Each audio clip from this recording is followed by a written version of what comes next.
Olá, você que me segue no Rodrigo Silva Arqueologia, que bom estarmos de volta aqui para o nosso bate-papo semanal sobre Bíblia, teologia, arqueologia, enfim, coisas do nosso cotidiano que podem afetar não apenas a nossa vida nesse presente momento, como também o nosso destino final. São assuntos importantes que eu trago para você.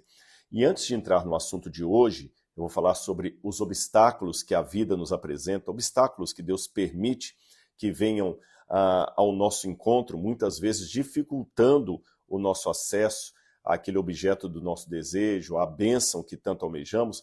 Vou falar sobre esses obstáculos hoje e como superá-los. Mas antes de entrar no assunto, como eu disse, eu quero convidar você que não é inscrito no canal a se inscrever aqui, ativar o sininho de notificações, assim você saberá sempre que eu postar algum vídeo novo. E tem mais. Eu tenho 2 convites aqui para você, especialíssimos, eu diria. Um deles é para que você se torne meu aluno no curso A Bíblia Comentada com Rodrigo Silva. Toda semana, às quartas-feiras, às 20 horas, horário britânico, eu sempre posto um vídeo novo, inédito, sobre a Bíblia Sagrada, comentando a Bíblia desde o Gênesis, só vamos parar no Apocalipse. Mesmo que você pegar o curso agora, você não está perdendo nada, por quê? Porque todas as aulas anteriores estarão ali elencadas na plataforma. Você não vai perder nenhuma. E o conteúdo que você vai obter nesse curso, A Bíblia Comentada com Rodrigo Silva, é o mesmo conteúdo que é dado numa faculdade de teologia reconhecida pelo MEC, num curso de bacharelado, e com o conforto de não precisar sair da sua casa, ou quem sabe assistir a aula enquanto está indo no metrô para o trabalho, ou no trânsito ali, só cuidado para não bater o carro, você pode ir ouvindo a aula. E de quebra, além de estar recebendo muito conhecimento da Bíblia Sagrada, você também está ajudando na construção e manutenção do Museu de Arqueologia Bíblica do NASP. Então, já são mais de 30 mil alunos, mas eu ainda espero você. Além disso, eu tenho um outro convite, que é a história do povo de Deus. Eu quero convidar você a experimentar a história dos patriarcas Abraão, Isaac e Jacó de uma maneira que você ainda não viu.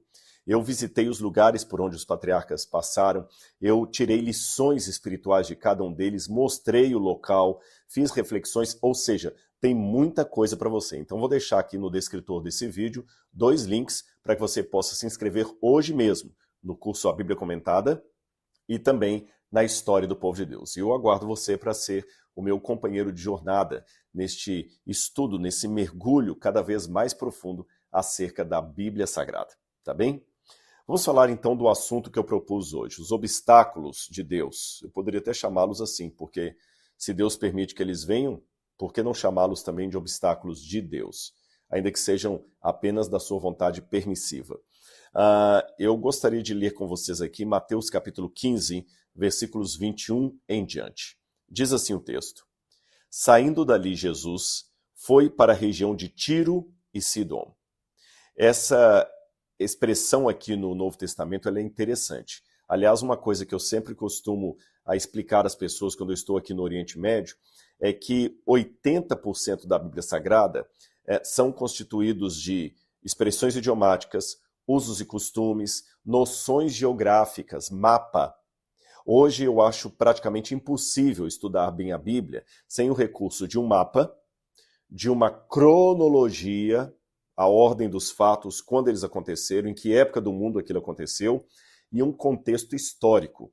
Porque quando você conhece o que está em redor daquela passagem da Bíblia, a passagem bíblica fica muito mais forte. E se você olhar, como eu disse, cerca de 80% da Bíblia, 70% a 80%, são informações de ordem geográfica, cultural, idiomática, e nós simplesmente negligenciamos esses 80% de informações e ficamos apenas com aqueles 20% que são de fato doutrina essa que seria melhor compreendida se levássemos em conta os 80% que a maioria das pessoas negligenciam na hora de ler a Bíblia. Então é importante fazermos perguntas ao texto. Afinal de contas, se a informação está ali, se o Espírito Santo quis que o autor sagrado colocasse aquilo no texto, é porque alguma relevância tem. Então, por que Jesus saiu dali, partiu dali, indo para a região de Tiro e Sidom? Veja bem, Jesus estava na Galileia. E ele sempre entrava em confronto com os fariseus, com os saduceus, quando aqueles vinham de Jerusalém do templo. Também quando Jesus ia a Jerusalém, ele tinha conflito com esses homens. E os próprios apóstolos de Jesus, por serem judeus, eram também pessoas que tinham no seu assim know-how cultural, vamos dizer assim, uma certa ojeriza a pessoas estrangeiras. E a discussão que Mateus coloca imediatamente antes dessa passagem aqui é sobre a tradição dos anciãos concernente e, de maneira especial, à questão de purificação, tá certo? O lavar das mãos, o purificar-se, o estar completamente afastado de tudo que é moralmente ruim ou espiritualmente impuro, digamos assim. E Jesus saiu daquela região e foi para os lados de Tiro e Sidom. Se você olhar no mapa, Tiro e Sidom são atualmente o Líbano, que, aliás, nos dias de hoje é inimigo de Israel, não tem relações diplomáticas com Israel. Quando eu fui ao Líbano, me chamou a atenção que o mapa, eu tenho esse mapa guardado lá em casa, o mapa do Líbano, quando você abria na parte sul, onde fica Israel, o mapa libanês diz assim, Palestina invadida. Eles não chamam o país do sul de Israel, e sim de Palestina invadida. Só para você ter uma noção de quanto o Líbano é inimigo de Israel até os dias de hoje. O Hezbollah está sempre lutando contra a Mossad, esse tipo de coisa assim. E nos tempos da Bíblia não era diferente. A região de Tiro e Sidom era a região dos fenícios. E Jesus foi justamente para uma região pagã. O deus Baal era muito adorado ali na região dos fenícios, no atual Líbano.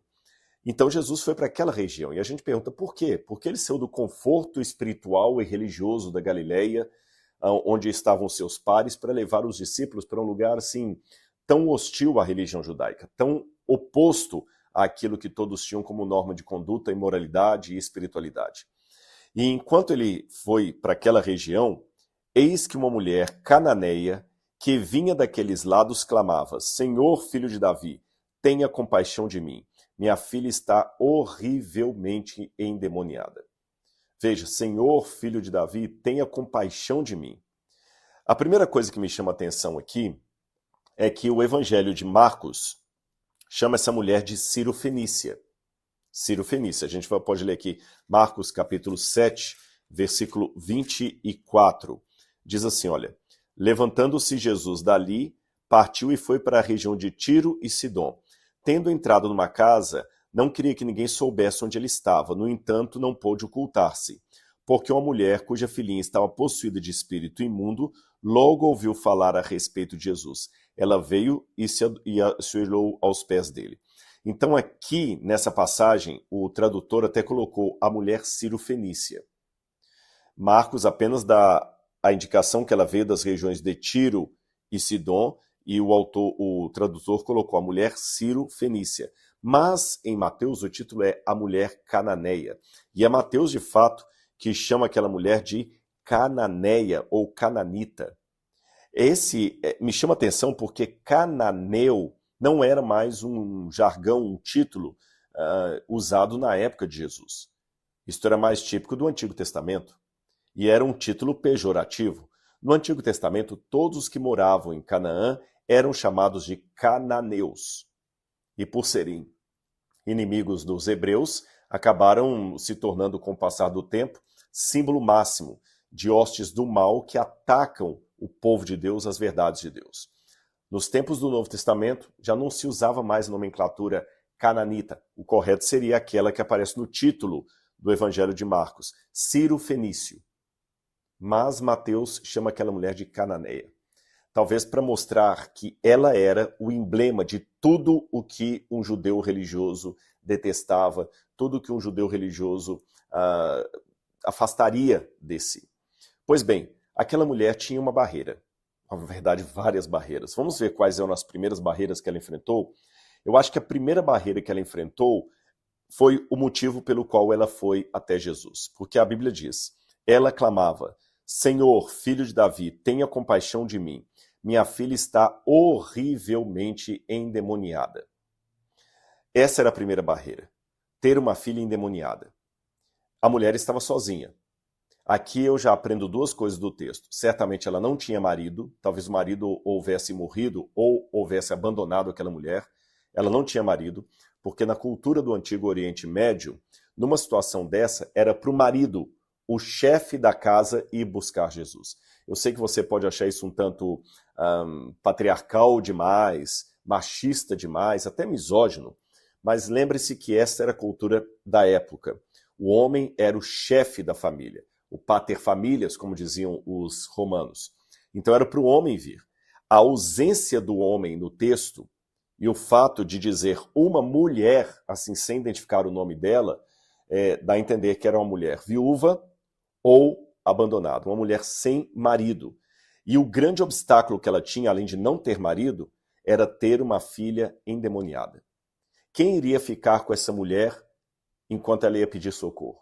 Se você tem uma pessoa enferma em sua casa, com febre, com tosse, com qualquer, até uma doença infecto-contagiosa, você consegue um enfermeiro, alguém para ficar com ele. Agora, uma menina endemoniada, quem ia querer ficar com aquela menina? Ela teve que talvez trancar a menina dentro de casa e correndo o risco de, ao voltar, a menina ter destruído a casa e talvez até ter colocado fim em sua própria vida.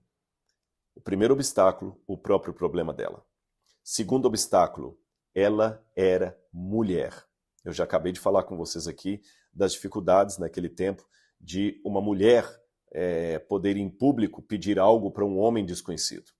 Terceiro, além de ter uma filha endemoniada, além de ser mulher numa cultura patriarcal, ela era estrangeira. Se ela fosse romana, menos mal. Se ela fosse grega, menos mal. Mas ela era, no linguajar de Mateus, cananeia. Quer dizer, uma mulher que fazia parte dos inimigos de Israel. Daqueles que Israel odiava. E ela veio clamando. Aí o verso 23 diz, Jesus, porém, não lhe respondeu palavra. Olha o quarto obstáculo. O silêncio de Jesus. Primeiro obstáculo, a própria filha endemoniada, não tinha com quem deixar. Segundo, ela ser mulher. Terceiro, ser cananeia. Quarto, o silêncio de Jesus. Imagine se você vai pedir ajuda para um homem que você acredita ser um representante de Deus e ele simplesmente lhe dá as costas, não responde à sua demanda.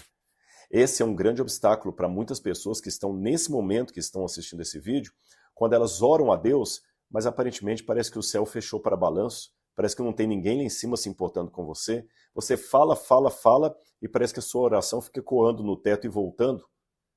Por que Deus parece tantas vezes silencioso? Aí o verso 22 continua dizendo, então os discípulos de Jesus, aproximando-se, disseram, Senhor, mande-a embora, pois vem gritando atrás de nós. Quinto obstáculo, pasmem, ironia das ironias. O quinto obstáculo eram os próprios discípulos de Jesus. Imagine, você tem uma filha endemoniada, você é mulher numa cultura patriarcal, você é cananita ou cananeia no meio de judeus que te odeiam, você enfrenta o silêncio daquele que você pensava que ia te dar o amor, e você ainda enfrenta o preconceito dos próprios discípulos dele. Eu conheço muitas pessoas que não vão mais à igreja e falam, eu não quero ir para lá porque eu me decepcionei muito. O dia que eu estava lá, o pastor me tratou mal, o diácono da igreja, o cooperador, o ancião, o presbítero não me tratou bem, eu não quero saber daquele lugar mais. Eu sempre costumo dizer que nós temos uma tendência, sabe, uma espécie de síndrome de Estocolmo às avessas, onde nós parecemos nos apaixonar por aquele que nos machuca. Eu vou falar de maneira bem clara e você vai entender. 1000 pessoas lhe fazem o bem, você esquece. Uma pessoa lhe faz o mal, você fica tanto com ela na cabeça que tem que ir para o psicólogo para curar você do trauma que a memória dessa pessoa sempre insiste em apresentar à sua mente. Por que nós somos assim? Eu estou procurando, cada dia na minha vida, dar mais atenção a quem de direito. É lógico, a Bíblia fala que nós devemos orar pelos nossos inimigos, amar os nossos inimigos e orar por quem nos persegue. Eu oro por quem me persegue, mas eu não posso permitir que eu me apaixone por quem me persegue. Eu tenho que amá-lo, não ser necessariamente apaixonado por ele. Gostar e amar não são sinônimos perfeitos. Você pode falar, que é isso, Rodrigo? Como é que você pode amar alguém sem gostar dela? Eu provo a você que amar e gostar não são sinônimos perfeitos. Esses dias eu fiz uma movimento na internet para ajudar pessoas que ficaram desabrigadas por causa do terremoto que aconteceu aqui pertinho, na Turquia e na Síria.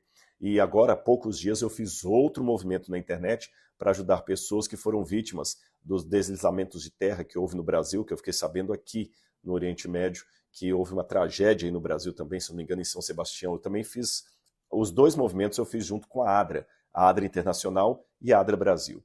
Por que eu fiz esse movimento? Porque eu amo esses meus irmãos que estão precisando agora do nosso apoio. Então, se Deus me deu muitas pessoas que, para honra e glória dele, me seguem nas redes sociais, por que eu não posso usar essa rede social para o bem? Então, não foi para aparecer, não foi para ser o bonitinho, eu fiz isso porque eu amo esses irmãos que sofreram, seja pelo terremoto, seja pela tragédia no Brasil. Agora, em ambos os casos, eu não conheço o nome de nenhum dos que foram vitimados pelo terremoto ou pelos deslizamentos. Eu não sei o nome deles. Eu não sei o nome, não sei como é o rosto. Então não posso falar que eu gosto deles. Porque para gostar de alguma coisa, você tem que conhecer aquela coisa. Para gostar de uma pessoa, você tem que conhecer aquela pessoa. Como é que você pode me dizer se você gosta ou não de shawarma? Se você nunca comeu shawarma. Como é que você pode dizer que gosta ou não do schnitzel, se você nunca comeu schnitzel? Não sabe como é. Você tem que primeiro experimentar, ver o gosto para dizer, não, eu conheço, não gostei. Conheço, é uma delícia, eu quero comer de novo. Da mesma forma, as relações pessoais. Então eu não preciso necessariamente gostar de alguém para amá-la, porque para gostar eu tenho que conhecer, e eu não preciso conhecer para amar. Veja, eu produzi uma ação de amor e quem ajudou nas redes sociais, aliás, eu já agradeço a você que ajudou a ADRA aqui através do meu canal, muito obrigado em nome de Jesus, continue ajudando a ADRA, tá bom? Continue ajudando, e eu agradeço porque você fez um ato de amor por pessoas que você nem conhece, ou seja, você amou, mas não necessariamente gostou delas, porque você não sabe se gosta ou não gosta. Deus pediu para eu amar meus inimigos, não para gostar deles. Então eu não preciso me apaixonar pelo meu inimigo para cumprir o mandamento de Cristo. Então eu oro pelos haters, pelos que me sabotam na internet, pelos que vivem querendo pegar uma falhazinha ou outra aqui, ou suposta falha, às vezes nem é uma falha mesmo para poder macular a gente, mas eu não me permito apaixonar por essas pessoas. Por quê? Sabe, gente, e eu não vou falar nem da minha esposa, não, vou falar de relações mais distantes. Esses dias eu conheci uma senhorinha de idade, ela já deve ter uns 80 e poucos anos, e quando ela me viu, ela se emocionou, começou a chorar e me abraçou tremendo tanto, ela falou assim, como eu queria te conhecer, como eu queria te conhecer. Gente, foi tão gostoso o abraço daquela senhorinha, que se eu agora esquecer o abraço daquela mulher, por causa de algum irmão de igreja que me ofendeu, algum cristão que está me jogando pedra, eu tô louco. Eu não vou permitir que o prazer daquele abraço tão maternal que eu recebi seja ofuscado pelo ódio, muitas vezes de alguém que só tem inveja do que o outro está conseguindo. Percebeu? Da mesma maneira aquela mulher. Ela poderia, com um pouco de esforço humano, falar, peraí, não vou mais ficar no grupo desse homem não. Se ele me deu um silêncio como resposta e os próprios discípulos dele estão me rejeitando, aqui não é o meu lugar. Tem gente que faz isso com relação à igreja. Mas olha que interessante a resposta dela. Ela veio clamando, ela não parou de clamar. Jesus respondeu, não fui enviado senão as ovelhas perdidas da casa de Israel. Ela, porém, veio e o adorou. Percebeu a resposta que ela deu? Ela adorou a Jesus. Vamos repetir os obstáculos que ela enfrentou? O primeiro obstáculo, o fato de ter uma filha endemoniada. O próprio problema dela já era um obstáculo. Segundo, ser mulher numa sociedade patriarcal. Terceiro, ser mulher estrangeira e cananeia numa sociedade hostil aos estrangeiros como o judaísmo. Quarto, o silêncio de Jesus. Quinto, a rejeição dos discípulos de Jesus. Que estranho, né? Que ironia. Os próprios servos e discípulos de Jesus podem ser barreiras entre as pessoas de fora e Jesus. Já pensou nisso? Número 6, a resposta de Jesus. Não fui enviado senão as ovelhas perdidas da casa de Israel. E ela mesmo assim o adorou. Por que Jesus respondeu de maneira tão dura? Tão dura. Olha que interessante. Ela veio e o adorou, dizendo: Senhor, ajude-me. Jesus respondeu: Não é correto pegar o pão dos filhos e jogá-lo aos cachorrinhos. Não é correto tirar o pão dos filhos e jogá-lo aos cachorrinhos. Gente, se o silêncio de Jesus já havia doído, se a rejeição dos apóstolos já havia doído ainda mais, a resposta de Jesus foi pior do que o silêncio. Ele a comparou a cachorro. Mas calma. Não fiquem chateados com Jesus ou assustados. Sabe por que Jesus fez aquela atitude? Não por causa dela, por causa dos apóstolos. Jesus queria dar uma lição para eles de aceitação e verdadeira integração social. Por isso Jesus os tirou da sua zona de conforto. Jesus foi com eles para um lugar pagão, um lugar onde, por conta própria, eles jamais pisariam. Eu fico imaginando as caras e bocas que Mateus, João, Felipe, Bartolomeu, Tiago, o próprio Pedro, eu fico imaginando as caras e bocas que André, que esses apóstolos foram fazendo ao longo do caminho, sabe? Pessoas que estão com ar de nojo. Por que o Senhor nos trouxe para cá? Eles viram tantas estátuas de Baal, que eu falei que Baal era muito adorado ali na região Ciro-Fenícia. Tanto é que tem a cidade de Baalbek até hoje lá no Líbano, por causa do Baal.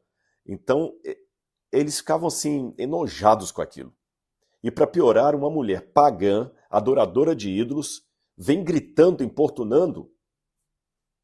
Jesus queria curar um pouco a xenofobia espiritual daqueles apóstolos, ensinando-lhes uma mensagem que eu também preciso aprender hoje e você. Eu tenho que ter a convicção doutrinária da igreja à qual eu pertenço. Senão, por que eu sou adventista e não testemunho de Jeová? Eu não posso ser da igreja A porque eu gosto do louvor pastoral que tem, do louvor do coral que tem ali, por causa da mensagem pastoral. Se você está na igreja que está porque a galera é sua amiga, você está na igreja errada. Se você está na igreja que você está porque você nasceu, cresceu nessa igreja, também não é o motivo certo. Se você está nessa igreja porque os sermões do pastor são maravilhosos, também esse não é o motivo certo. Você tem que estar na igreja que você frequenta por uma questão de afirmação doutrinária. Eu sou presbiteriano porque eu acredito na predestinação e na eleição divina conforme disse Calvino, assim. Eu estou na igreja batista porque eu acredito no batismo por imersão dessa maneira. Eu estou na Assembleia de Deus porque eu acredito no batismo com o Espírito Santo, assim. Eu estou na igreja adventista porque eu acredito na guarda do sábado, assim. Você tem que ter essa convicção. Você não pode estar na sua igreja por outro motivo senão uma confissão de fé, uma convicção religiosa, uma identidade teológica. Agora, dentro da sua identidade, você tem que deixar Deus agir nos outros ramos confessionais que chegaram a conclusões diferentes da sua. Não é relativizar a verdade. Não é isso que eu estou falando. Senão, eu diria que você pode ficar na igreja por qualquer motivo. Note que eu acentuei. Você tem que estar na sua igreja por uma convicção doutrinária. Então, não estou relativizando a verdade. Estou apenas deixando Deus ser Deus. Porque, embora a verdade doutrinária estivesse no judaísmo, foram os judeus que nos deram Cristo, era o sacrifício dos judeus que apontava para a vinda do Messias. Apesar de tudo isso, ele falou, a salvação vem dos judeus, ele falou para a mulher samaritana, a salvação vem dos judeus. Mas mesmo em que pese o fato da salvação vir dos judeus, Jesus conseguiu reconhecer fé genuína no meio dos samaritanos, no meio dos romanos. Lembra o centurião que pediu para que ele curasse o servo lá em Cafarnaum? Jesus conseguiu reconhecer fé genuína no meio dos gadarenos. Lembra o jovem endemoniado de Gadara? E aqui Jesus conseguiu reconhecer fé genuína numa mulher cananeia. Então você tem que ter a singeleza, eu diria, de Jesus, de não negociar a verdade. A salvação vem dos judeus, ele falou para a mulher samaritana. Vai e não peques mais, ele falou para a mulher adúltera. Eu sou o caminho, a verdade e a vida, ele declarou para os discípulos. Mas mesmo em conjunto com isso, sem nenhuma contradição, ele reconhecia, tenho ovelhas que não são desse aprisco. A mim convém conduzi-las, e haverá um dia em que será um só rebanho e um só pastor. Mas enquanto esse dia não vem, haverá um só pastor, mas os rebanhos ainda poderão ser muitos. Tá bem? Hoje eu sei que nós vivemos numa confusão religiosa, cada um dizendo uma coisa, que eu até entendo no Apocalipse como sendo a grande Babilônia, mas a promessa de Apocalipse capítulo 17 será que um dia Deus falará: caiu a grande Babilônia, sai dela, povo meu. Enquanto esse dia não chegar, Deus tem pessoas sinceras e fiéis em todas as religiões do mundo, e até fora delas também. Deixemos Deus ser Deus. Ficou claro isso para você? Ok. Só que os apóstolos não entenderam essa dinâmica. Para eles, se a verdade doutrinária e o Messias estavam com os judeus, você só podia encontrar salvação no meio dos judeus. A placa do céu seria: bem-vindo, judeus. Se você não é judeu, caia fora. É assim que eles imaginavam. Aliás, eles demoraram tanto a entender esse conceito que foi preciso chegar à época do Atos dos Apóstolos e surgir um sujeito chamado Paulo de Tarso para começar a pregar para os gentios. Embora antes dele, Pedro havia pregado para Cornélio, foi o primeiro gentil a se tornar definitivamente cristão, mas eu estou mostrando isso para vocês verem que a igreja demorou ainda a aceitar que a salvação não estava vinculada aos limites étnicos do judaísmo.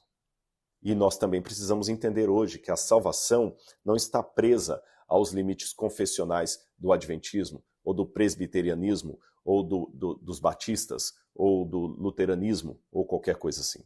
Ou do catolicismo. Ficou claro?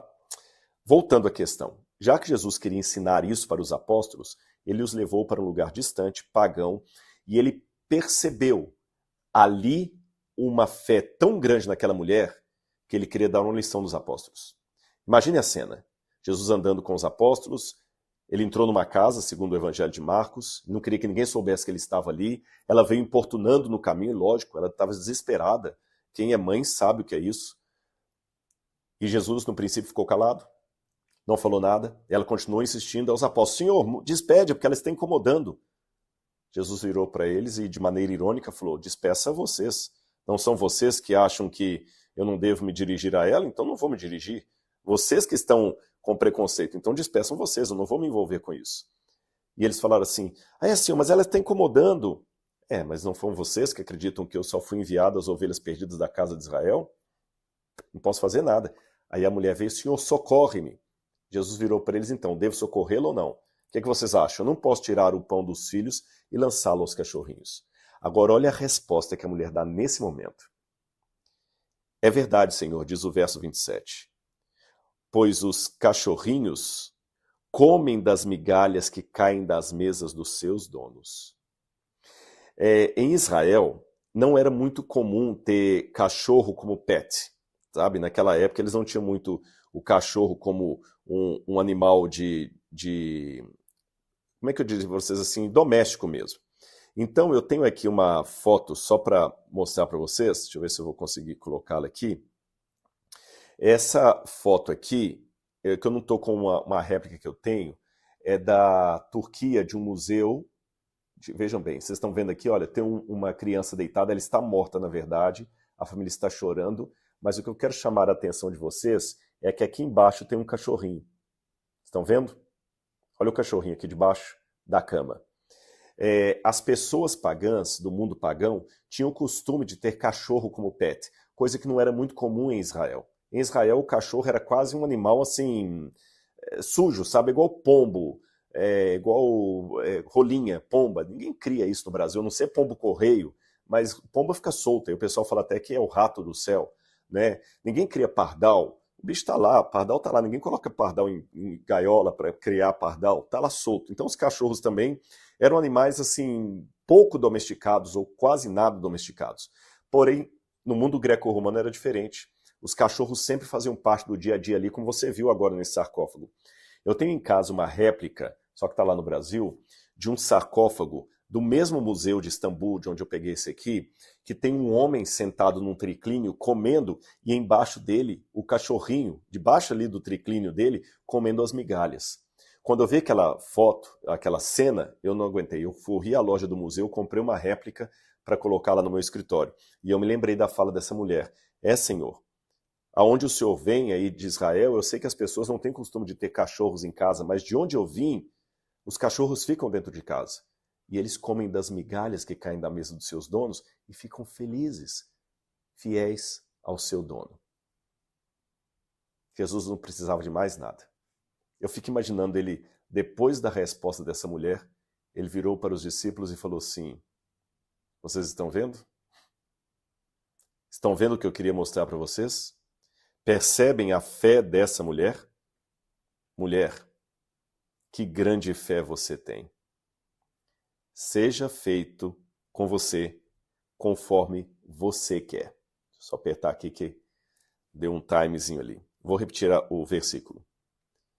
Jesus então exclamou: mulher, que grande fé você tem. Que seja feito como você quer. E desde aquele momento, a filha dela ficou curada. Percebeu? Os cachorrinhos comem das migalhas e ficam felizes pelo privilégio de comerem junto aos seus donos. Que lição para os apóstolos. Perceberam por que a gente não pode ter preconceito religioso? Às vezes eu encontro alguns católicos que falam para mim: olha, sempre rezo por você na minha igreja. Eu vou falar assim: não reze por mim porque eu não sou católico? Que coisa mais ridícula. A pessoa às vezes vem com um amor tão grande, às vezes dentro da minha própria denominação religiosa, da minha própria igreja. Às vezes tem irmãos adventistas que jogam pedra em mim. E vem um católico e fala: eu sempre rezo por você. Uma senhora falou o seguinte: eu sei que você não acredita, mas eu sempre rezo o terço por você. Eu vou desprezar a fé daquela senhora, aquela singeleza, aquele carinho? De maneira nenhuma. De maneira nenhuma. Assim como Jesus, mesmo discordando dos samaritanos, não recusou beber a água que aquela mulher tinha para lhe dar. Aliás, ele não só não recusou beber a água, como ele pediu água para ela. No final das contas, eu acho que ele nem bebeu a água, né? Porque ela ficou tão extasiada quando descobriu que ela era o Messias, que ela foi para a cidade samaritana e converteu todo mundo ali, dizendo que o Messias havia chegado. Samaritanos, que era uma raça odiada pelos judeus. Então, meus irmãos, primeira lição: aprendamos que há vida espiritual fora do reduto ao qual nós pertencemos.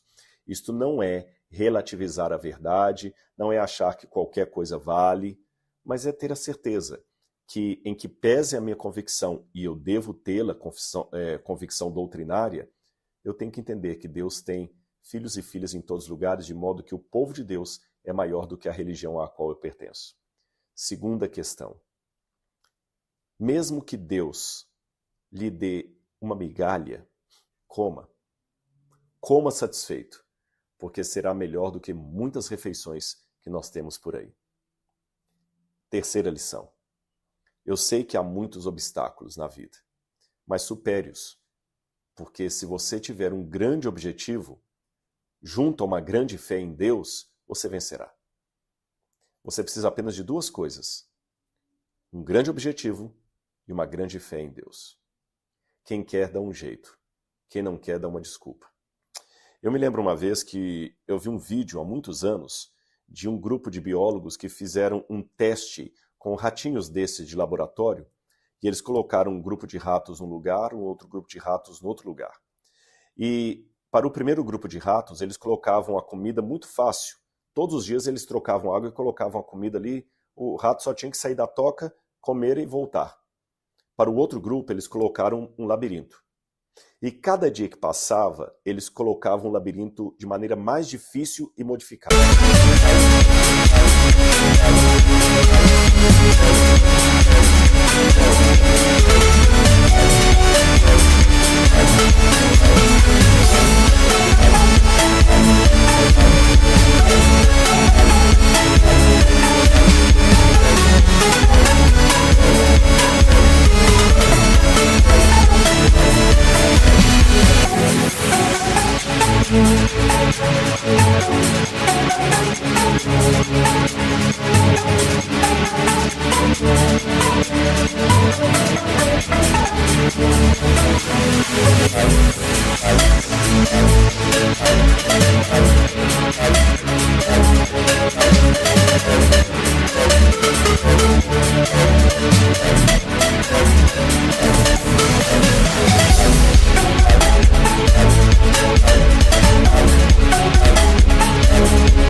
O rato do primeiro grupo tinha que apenas atravessar um espaço vazio e pegar a comida.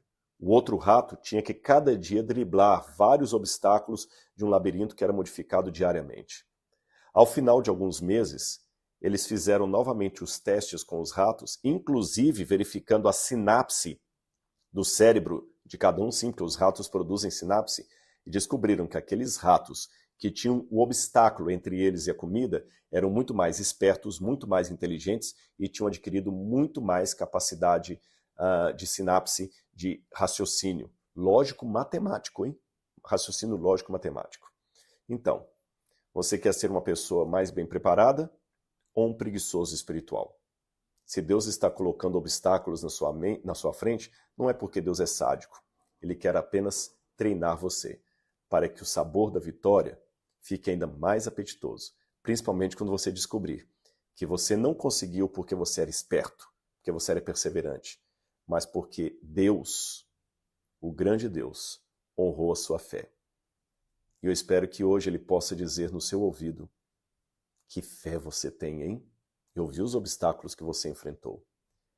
Cumpra-se agora exatamente como você deseja. E se a resposta de Deus não for necessariamente o que você deseja, ainda assim confie nele, porque os planos de Deus são melhores do que os nossos.